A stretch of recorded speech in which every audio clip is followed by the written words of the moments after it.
Hoops Hype did a breakdown of the month-by-month strength of schedule for each NBA team, and the Chicago Bulls are going to have a even more difficult start than what I think we realized, but it does ease up there in the middle. We're going to talk a little bit about that. Plus, Nikola Vucevic does play in EuroBasket and has himself a solid game. But the main topic today is why Coby White's contract situation is going to tell us everything that we need to know about how the Bulls really view this roster at the end of this season. We'll talk about it all and more right after this.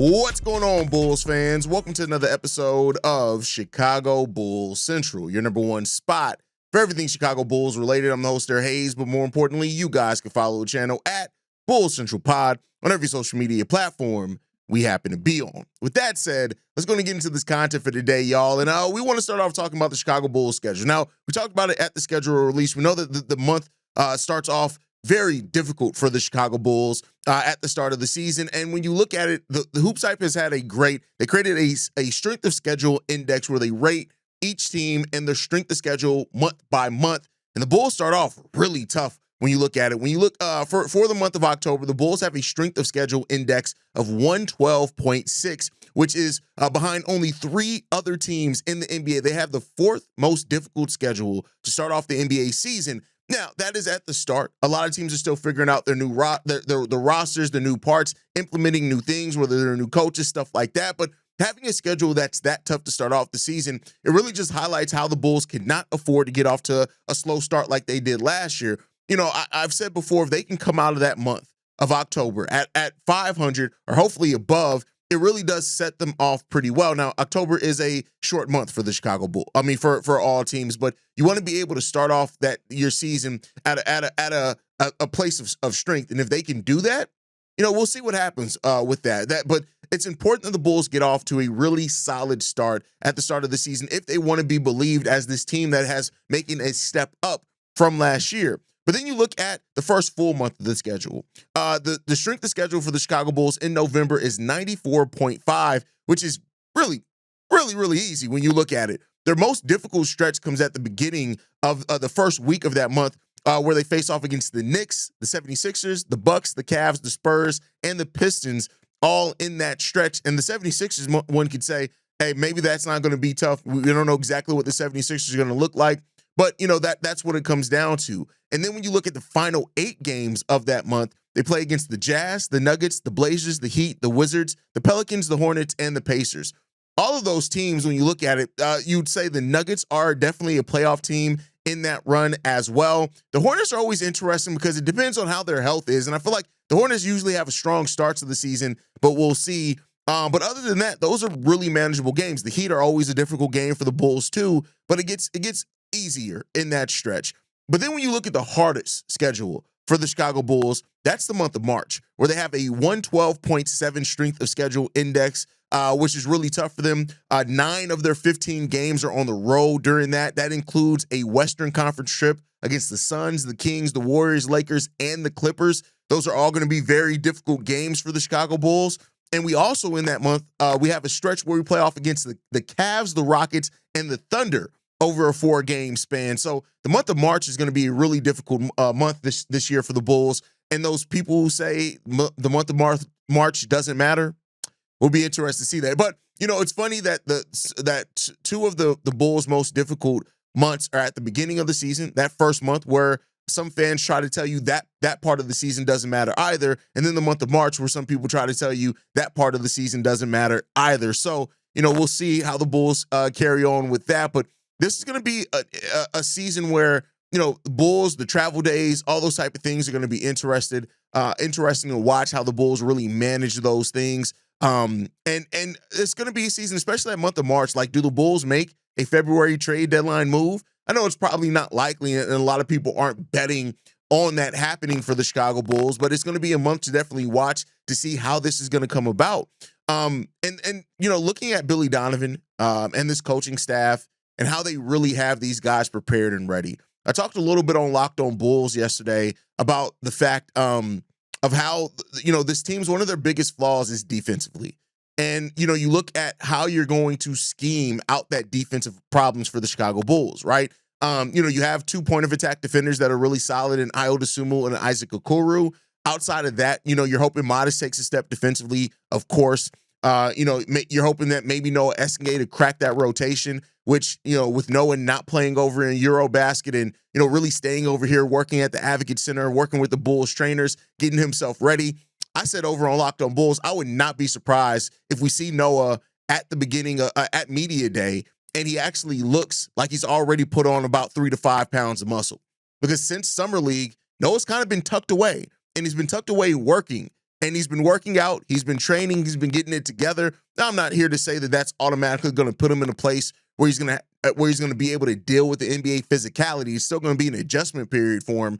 But I think, those things you're looking at. And so the Bulls, keys to them not having a slow start to the season is first, they got to get this Josh Giddy crap done and over with. Like, regardless, I hope that this gets done before training camp opens. We're exactly a month away from training camp opening for the Chicago Bulls, and you want this done. I do not want to see a time where Josh Giddy is not there at the start of training camp. We already see that the guys are having unofficial workouts with Coby and Modest and Dalen Terry and Trey Jones, all those guys there, and Josh Giddy was not pictured with those guys. Now, that's off-season workouts. It would be nice. He was doing that last year with the team, and we still got off to a slow start, so there's that part of it. But, you would just like to see that because you want this team to work on their chemistry, and I want them to pick up on where they left off last year, chemistry-wise.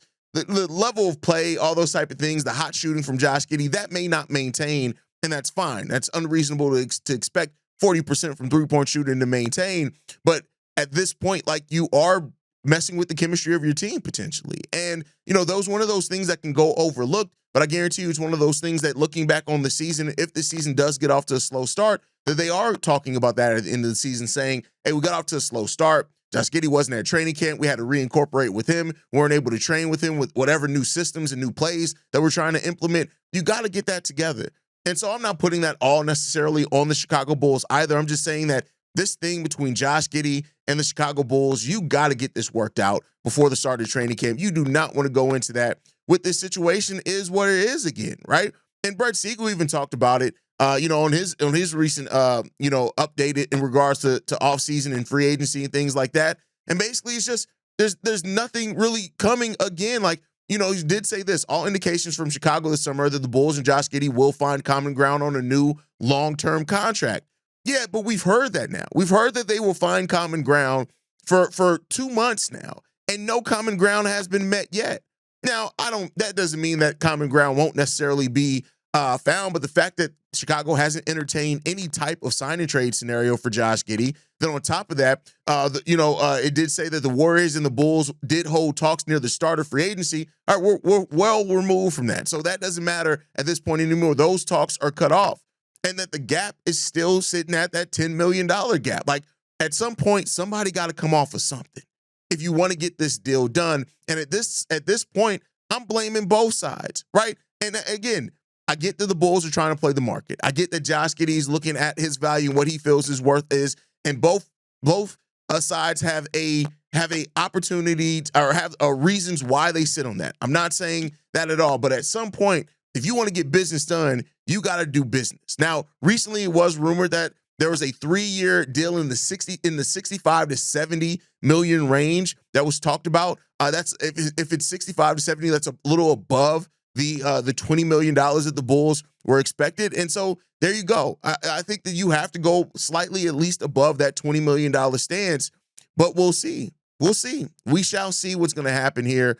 And we'll see if this team can meet on some type of middle. I think that 4-year, I can't remember what was 92-ish million dollar contract that we heard about at one point was fair. And I think that was probably one of the best in-between contract scenarios that we've heard for the Bulls. But at this point, what is happening here?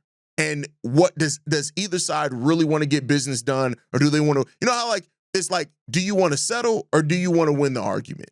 And that's what it really coming to. Seems like both these sides want to win the argument, and nobody's winning. Like, nobody's winning. Like, the Bulls aren't winning by it. Josh Giddey's not winning by it. And, for people that say, oh, well, just take the qualifying offer. Oh, just Josh Giddey's going to bet. If he was going to take the qualifying offer, he would have by now. To me, the reluctance to take it at this point says that Josh Giddey understands the risk in taking the qualifying offer. Everybody wants to talk about it like the qualifying offer is the thing where it just goes well. You bet on yourself, boom, at the end of it, another team's going to pay you. Let me tell you the risk. For people that don't understand the risk of taking the qualifying offer and why all these restricted free agents are hesitant to take the qualifying offer. Because one, your team then is not is not in a situation, a position to then prioritize you. Not saying they won't play Josh Giddey, but they have no benefit of prioritizing him at that point. And if that happens, that hurts the value. Also, injuries come a dime a dozen. Josh Giddey has had a semi-serious injury almost every year of his career that has cost him to miss time. Not blaming him for that. Every player goes through that. But guess what? Once you go to unrestricted free agency and you're looking for big money, teams will use every excuse. And the combination of those two things, don't let him suffer an injury, don't let the Bulls not prioritize him, and then, God forbid, they still have some level of success, it's going to be difficult. So that's why you see a player like Josh Giddey that could have every reason to bet on himself not want to do that. Players want the long-term security. Because in this league, you're only one injury away from being chopped liver and are being labeled injury prone. That just is what it is, or injury risk. And so because of that, that's why you're seeing Josh Giddey not take the qualifying offer. That's why when we heard a couple of weeks ago that Giddey's agent, semi-threatened the qualifying offer, the Bulls didn't blink at it because they understand how players want long-term security in this. So, we'll see. I'm not saying that it's still not the nuclear option, but I don't believe that Giddy wants to take the qualifying offer, nor should he, because it does put you in a potential situation where you can look at it as just the positive side of betting on yourself, but there's a lot of question marks and negativity that can come with that as well. But moving on from that, the next biggest thing for the Bulls is Coby White's pending contract extension. No slight on Ayo Dosunmu, but when you look at the situation for Coby, that's going to tell a lot of how the Bulls really feel about this core. And why I say that is this.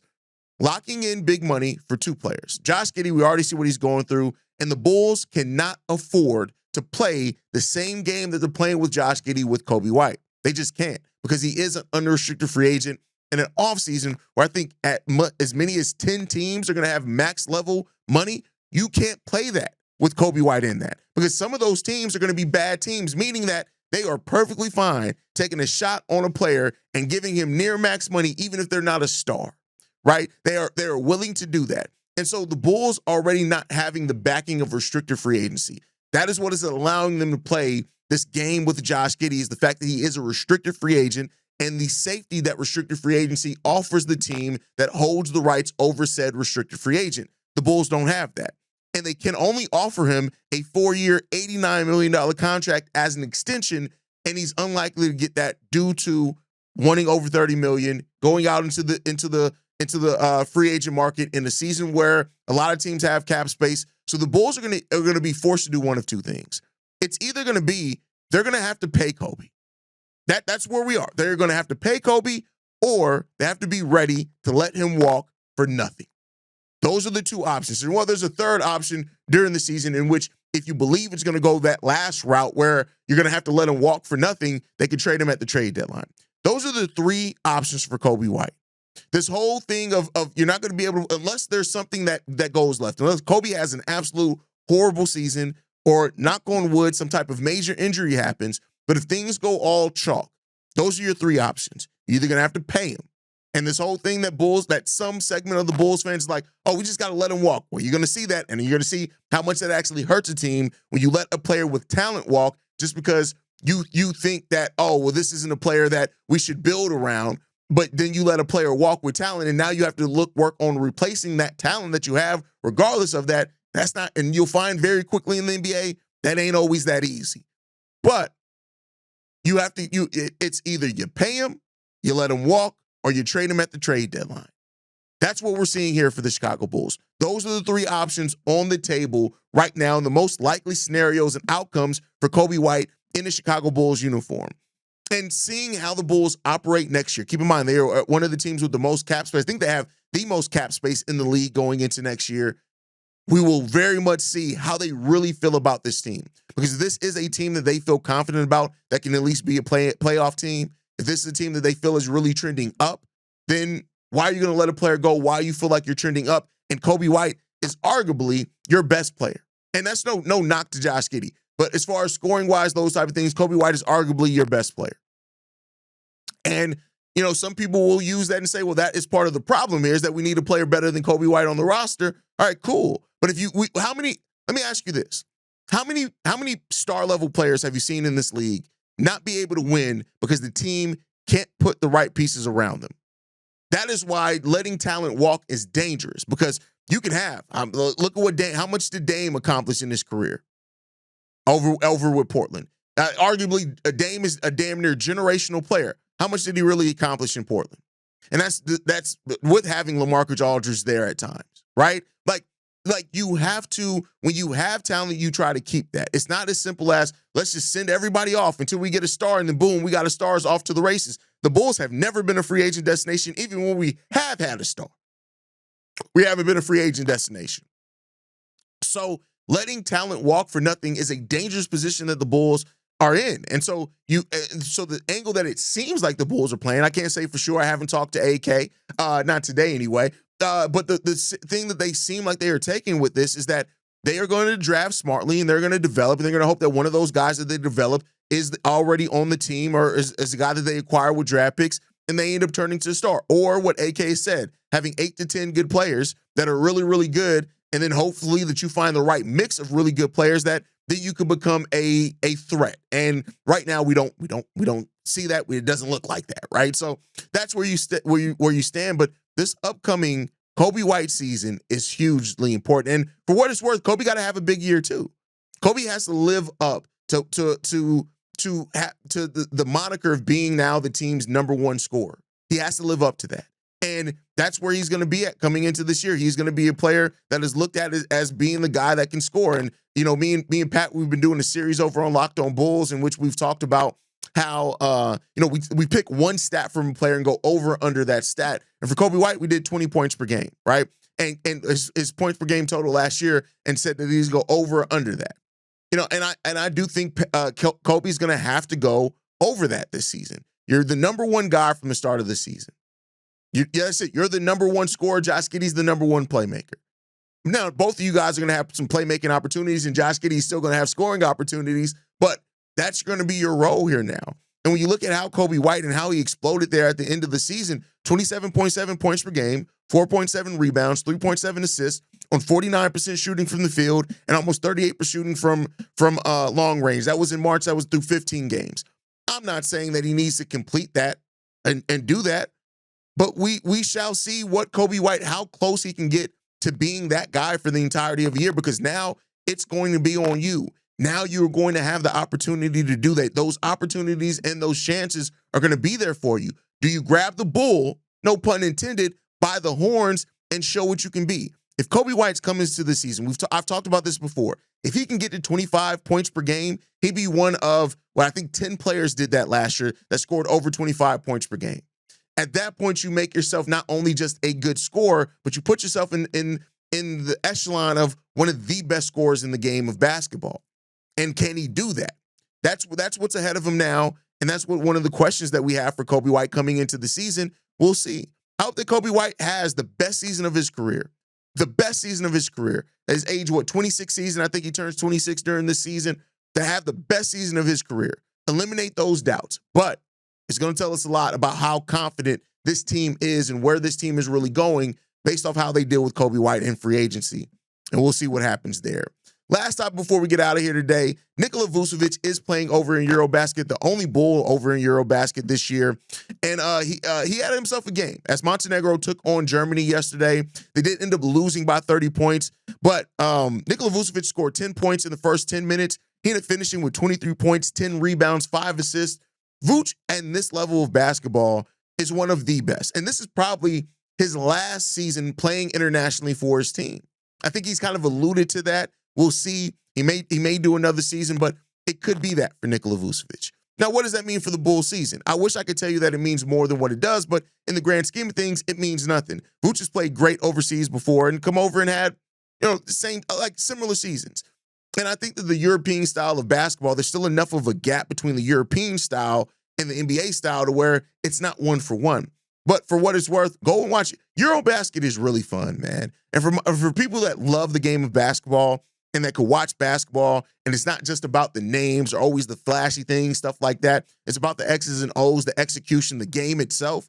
EuroBasket is extremely fun. This is some of the most solid basketball that you're going to get in a condensed amount of time. We're talking about, 5 or 6 games yesterday?